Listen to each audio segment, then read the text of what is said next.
पिछले हफ्ते मैंने अपना वॉलेट खो दिया और मुझे बहुत बुरा लगा क्योंकि उसमें मेरे बहुत से इंपॉर्टेंट कार्ड्स थे। फिर मैंने सोचा किस तरह के लोग वॉलेट वापस नहीं लौटाते और फिर मैंने सोचा कि मैं वैज्ञानिक तरीकों में विश्वास करता हूँ तो क्यों ना मैं ही कुछ टेस्ट करूँ। तो मैंने 201 जैसे दिखने वाले वॉलेट्स लिए ताकि मैं उन्हें इन 20 शहरों में गिरा सकूं जिनके नाम आप यहाँ देख सकते हैं। मैं देखना चाहता था कि किस शहर के लोग सबसे ज्यादा ईमानदार हैं और वॉलेट लौटाने वाले लोगों से कुछ सवाल भी पूछना चाहता था, ये जानने के लिए कि क्या ईमानदार लोगों के बीच कोई समानताएं होती हैं। और उन वॉलेट्स को ज्यादा से ज्यादा मैं असली दिखाना चाहता था, इसलिए मैंने उनमें से हर एक में बिना तस्वीर वाली एक नकली आईडी डाल दी, साथ ही 6 अमेरिकन डॉलर्स और 200 फिलिपिनो डॉलर्स। और ये सब मैंने इसीलिए किया ताकि ऐसा लगे कि इसमें काफी सारे पैसे हैं, जबकि इसकी असली कीमत सिर्फ $4 है। फिर उनमें एक बच्चे की अल्ट्रासाउंड पिक्चर रखी जिसके पीछे मैंने अपने हाथों से 4 साल पुरानी एक तारीख लिखी और एक पपी की फोटो जो मुझे रेडिट पर मिली। हमारा लक्ष्य आईडी और पैसे के अलावा इसमें कुछ ऐसी चीज भी रखना था जिससे लगे कि ये किसी के दिल के करीब है। मैं नहीं चाहता था कि इसे ढूंढने वाले के पास वॉलेट ना लौटाने की एक भी वजह हो, जैसे ये नकली लग रहा था, या फिर ऐसे वॉलेट को लौटाने का क्या फायदा जिसमें सिर्फ $2 हो। यानी अगर किसी ने वॉलेट वापस नहीं किया तो वो सिर्फ इसीलिए क्योंकि वो ईमानदार नहीं है। फिर हमने एक नकली लॉयल्टी कार्ड और एक रैंडम बिजनेस कार्ड रखा और एक और कार्ड जिस पर हमने लिखा कि अगर आपको ये मिल जाए तो इस नंबर पर डायल कीजिए ताकि वो हम तक पहुंच सके।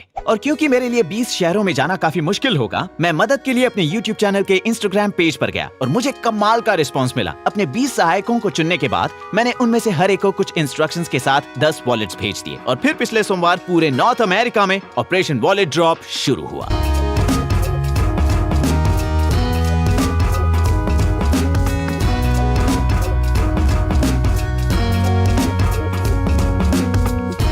मैंने उनसे कहा कि हो सके तो वॉलेट्स गिराने के बाद कुछ सीक्रेट फुटेज रिकॉर्ड करने की कोशिश करना, और ऐसा करने के लिए उन्होंने कुछ कमाल के आइडियाज निकाले। मैं वॉलेट को अपनी कार के नीचे गिराने वाला हूँ ताकि मेरे जाने के बाद वो पार्किंग लॉट में ही पड़ा रहे।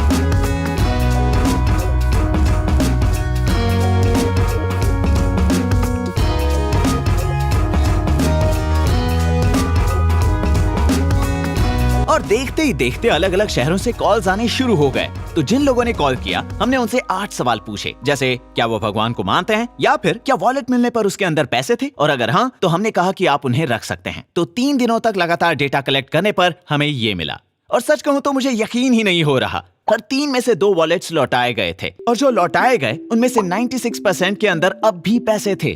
कॉल करने वालों की औसत आयु 36 साल थी, जो अमेरिका में रहने वाले लोगों की औसतन आयु के बराबर है। तो लोगों की उम्र से उनकी ईमानदारी का लेना देना नहीं। हमने सबसे कम और सबसे ज्यादा ईमानदार शहरों के बीच काफी फर्क देखा, लेकिन उनके बारे में मैं बाद में बताऊंगा। पहले मैं ये देखना चाहता था कि ऐसा व्यक्ति जिसके पास ज्यादा पैसे नहीं है, जिसे गरीब माना जाता है, क्या वॉलेट वापस करने की उसकी संभावना किसी ऐसे व्यक्ति से कम है जिसके पास बहुत पैसे हैं। और ये देखने के लिए मैंने सार्वजनिक रूप से उपलब्ध सेंसस डेटा को देखा और सबसे ज्यादा और सबसे कम इनकम वाली जगह के जिप कोड्स निकाले। फिर मैंने हर शहर में अपने दोस्तों से कहा कि आधे वॉलेट्स को रैंडमली शहर के हाई इनकम वाले एरियाज में गिरा दो और बाकी आधे वॉलेट्स को लो इनकम वाले एरिया में। और हर वॉलेट में इस कार्ड के पीछे एक यूनिक नंबर भी था ताकि हम जान सके कि ये कहां और किस जगह पर गिराए गए हैं। और कैलकुलेट करने पर हमने जाना कि हाई इनकम वाले एरिया से 60 वॉलेट्स लौटाए गए हैं और लो इनकम वाले एरियाज में से भी ठीक 60 वॉलेट्स लौटाए गए हैं, जो जानकर मुझे बड़ी हैरानी हुई। यानी अमीर और गरीब दोनों ही वॉलेट वापस ना लौटाकर उसे रख सकते हैं, जबकि ये गरीब को वही पैसे काम भी आ सकते हैं। इनफैक्ट हमें एक ऐसे व्यक्ति ने फोन किया जो बेघर था, 2 ऐसे लोगों ने कॉल किया जो झोपड़ियों में रह रहे थे, और एक चौथा व्यक्ति जो एक भिखारी था, और उन चारों ने पूरे पैसे लौटाए। मैं ये भी देखना चाहता था कि क्या औरतें मर्दों से ज्यादा ईमानदार होती हैं, और हमने जाना कि ज्यादातर वॉलेट्स को लौटाने वाले आदमी थे। लेकिन थोड़ा सोचने पर ऐसा जरूरी नहीं कि वो ज्यादा ईमानदार हैं, क्योंकि जहां उन वॉलेट्स को गिराया गया शायद वहां मर्द ज्यादा आते हों, जैसे एक स्पोर्ट्स बार के सामने या फिर एक हार्डवेयर स्टोर। तो इस टेस्ट के लिए मैंने अपने सभी अलग अलग शहरों के दोस्तों से कहा कि उन 10 में से 2 वॉलेट्स को मेंस बाथरूम में गिरा दें और 2 विमेंस बाथरूम में। इससे हम आदमी और औरतों के बीच अंतर बता पाएंगे। और एक बार फिर इस टेस्ट के रिजल्ट्स भी लगभग एक समान ही थे, जहां मर्दों ने 23 वॉलेट्स वापस लौटाए और औरतों ने 24। यानी आदमी या औरत होने से किसी की ईमानदारी पर फर्क नहीं पड़ता। और मैं आपको बता दूं कि हमने उनसे ये भी पूछा कि क्या उनको वो वॉलेट नकली लगा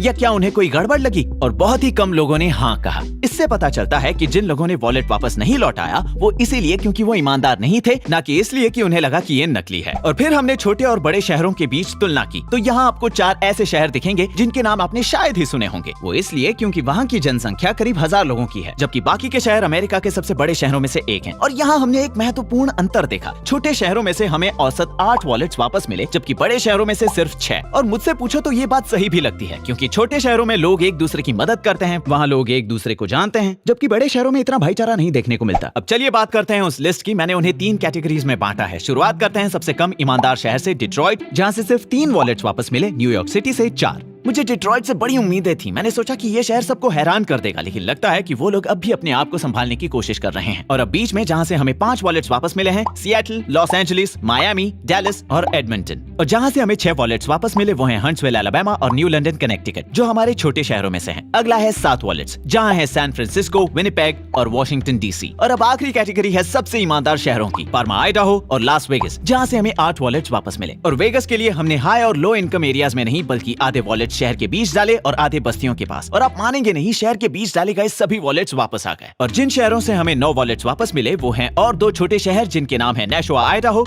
हिल सिटी, साउथ डकोटा और पोर्टलैंड, ओरेगन। फ्रेड और कैरी को बहुत गर्व होगा। और आखिर में हमारे पास है ऐसे 2 शहर जहां से हमें सारे वॉलेट्स वापस मिले। वो दोनों ही बड़े शहर थे, जिनमें से एक है शिकागो, जो देखकर मुझे काफी हैरानी हुई, और सॉल्ट लेक सिटी। और इसके पहले कि आप सॉल्ट लेक सिटी में रहने वालों को बड़े दिल वाले भगवान के भक्त समझें, सॉल्ट लेक में जिन 8 लोगों का हमने इंटरव्यू लिया, उनमें से सिर्फ 3 भगवान को मानते थे और सिर्फ 1 चर्च जाता था। इनफैक्ट वॉलेट लौटाने वालों में से 40% लोगों ने कहा कि वो भगवान को नहीं मानते। और हमने जाना कि बड़े शहरों में भी औसत 40% लोग ही भगवान को मानते हैं। तो हमारे आंकड़ों के अनुसार इंसान के धार्मिक होने या न होने से उसकी ईमानदारी पर फर्क नहीं पड़ता। और मैं आपको ये भी बताना चाहूंगा कि हालांकि हमारे 2 कैनेडियन शहर इस लिस्ट के ठीक बीच में थे, मेरे कैनेडियन दोस्त ने अपना वॉलेट गिरने के बाद अपने फेसबुक पेज पर ये देखा। और एक फेसबुक पोस्ट के जरिए वॉलेट के मालिक को ढूंढना वाकई में एक बहुत ही कमाल की चीज थी, जो सिर्फ एक कैनेडियन ही कर सकता है। और हमने डिज्नीलैंड में भी 10 वॉलेट्स गिराए और हमें उम्मीद थी कि हमें उनमें से ज्यादातर वापस मिल जाएंगे, लेकिन हमें सिर्फ 4 लोगों का फोन आया, और फिर 2 वहाँ की सिक्योरिटी से, जो 2 एक जैसे दिखने वाले वॉलेट्स को देख परेशान हो गए। और उन्होंने हमें ये भी समझाया कि वो आइंदा मिलने वाले वॉलेट्स को वापस नहीं लौटाएंगे, क्योंकि वो विज्ञान के दुश्मन हैं। तो हमें डिज्नीलैंड को अपने डेटा से हटाना पड़ा, क्योंकि हम नहीं जानते कि कितने वॉलेट सिक्योरिटी के पास गए। तो ये थे रिजल्ट्स, और इस सब से मैं 2 चीज जरूर सीखा हूँ। पहला ये कि अपना फोन नंबर अपने वॉलेट में रखना काफी फायदेमंद होता है। शायद इसलिए हमारे गिराए गए वॉलेट्स में से ज्यादातर वापस मिल गए। और मैंने ये भी जाना कि अगर आपको एक वॉलेट मिले और आप उसे किसी भी यूएस पोस्ट बॉक्स में डालें, तो वो उसे उसमें दिए गए ड्राइवर्स लाइसेंस के एड्रेस पर भेज देंगे, वो भी मुफ्त में। मैंने इसकी जांच की और ये काम करता है। और दूसरी बात यह है कि जितना मैंने सोचा था, आमतौर पर लोग उससे ज्यादा ईमानदार होते हैं। मैंने अभी मेरा वॉलेट खोया, इसीलिए मुझे लग रहा था कि सिर्फ 20% लोग ही ईमानदार होंगे, लेकिन हर 3 में से 2 वॉलेट के वापस आने पर मैं हैरान हो गया। एक कन्वीनियंस स्टोर की मालकिन को हमारा काम पसंद आया, तो वो बार-बार स्टोर के बाथरूम में वॉलेट रखती गई, ये देखने के लिए कि कोई उसे चुराता है या नहीं। और लगातार 6 बार जब लोग उन्हें वॉलेट लौटाते रहे, वो भी पूरे पैसों के समेत, उन्होंने कोशिश छोड़ दी। आजकल ऐसा लगता है कि ऑनलाइन दिखने वाली हर चीज आपको किसी जाति या धर्म को लेकर आपको उन इंसानों के खिलाफ करने की कोशिश करती है, क्योंकि ज्यादातर ऐसी ही चीज शेयर होती है। और इससे हमें लगने लगता है कि दुनिया में सिर्फ कुछ ही अच्छे लोग बचे हैं जो हमारे समुदाय के हैं। लेकिन ये कठोर डेटा दिखाता है कि किसी भी जाति, धर्म या उम्र से इंसान की ईमानदारी पर फर्क नहीं पड़ता। और इससे भी फर्क नहीं पड़ता कि आप किसी गरीब शहर में रहते हो या किसी अमीर शहर में, हर तरफ आपको काफी अच्छे लोग दिखाई देंगे। और सिर्फ इतना ही नहीं, उनकी संख्या बेईमानों से ज्यादा है। इन लोगों ने ऐसा किसी इनाम, फेसबुक लाइक्स या फिर इसीलिए नहीं किया क्योंकि इन्हें कोई देख रहा है। उन्होंने ऐसा इसलिए किया क्योंकि ऐसा करना सही था। और मेरे हिसाब से ये एक बहुत ही कूल और लाजवाब बात है। देखने के लिए शुक्रिया।